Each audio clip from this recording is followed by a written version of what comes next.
MK yamahle.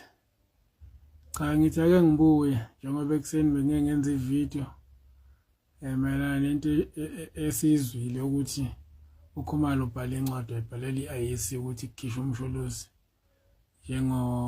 umholi weMK.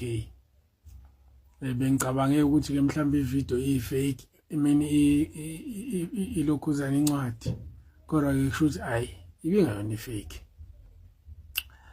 IEC usephendulileke wathi cha umsholozi uyena oholi iqembu.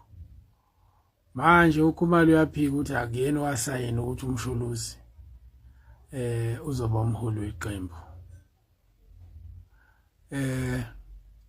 Kodwa manje singakhohlwa ukuthi wayisholo yena ngomlomo wakhe wathi umsholozi sekuyena umholi weqembu, abantu mabangadideki, yena udeputy.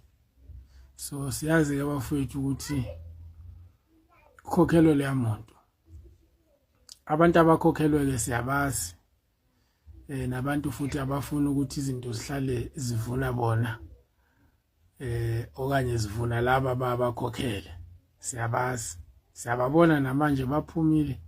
Kuphume ngisho Tokyo ke manje kuphuma uMatthew Phosa, akusaphumanga nje uThabo Mbeki noMotlanthe kuphela, sebephume bonke manje ngoba yini khona labo kumele babavikele.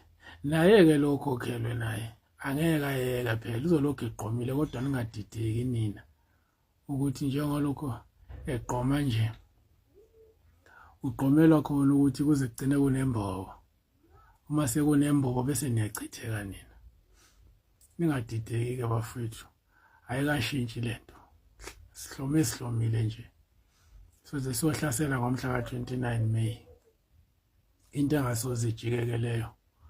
Ngomhla ka-29 May sobe siyovotela yena uNxamalala umholi weMK, okanye sobe siyovotela yona iMK eholo uNxamalala. Akusoze kujikeke lokho. Ningadideki ingane zakwethu, asibambe njengoba silokhu sibambile nje. Ngiyabonga ithuba bafowethu.